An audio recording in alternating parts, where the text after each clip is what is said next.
Chris Gore here to tell you what you didn't know about your favorite filmmakers and their work. It's time for Movie Lore. Why are you here?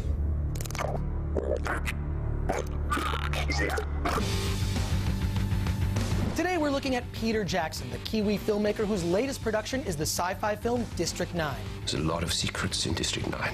Peter Jackson has been making movies since receiving his first Super 8 camera at age 8. But it wasn't until nearly 20 years later that he began production on his first professional film, 1987's Bad Taste. The film about a small town replaced by aliens craving human flesh for their intergalactic fast food chain took Jackson 4 years to complete, and even stars the filmmaker in 2 roles, allowing him to fight himself.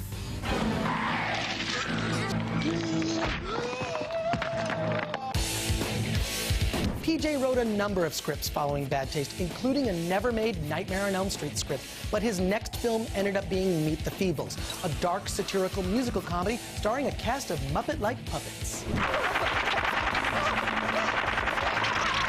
Look close and you'll catch one of the Bad Taste aliens in the background of a scene. He next revolutionized the zombie film genre with Dead Alive, also known as Brain Dead outside of the U.S. This film does for the lawnmower what Evil Dead did for the chainsaw. Party's over. In the years to come, Peter Jackson would go on to make such films as Heavenly Creatures and The Frighteners. But at the end of the 90s, he'd tackle one of the biggest and most impressive epics ever, Lord of the Rings. It's the ring. Frodo! It's taking hold of you.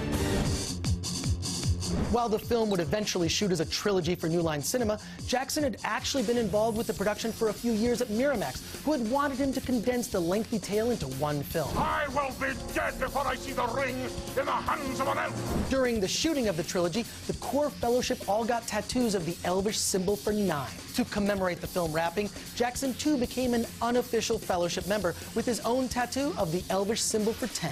Jackson isn't entirely done with the world of J.R.R. Tolkien. Even before the success of the Fellowship of the Ring, LOTR fans have campaigned for PJ to adapt The Hobbit.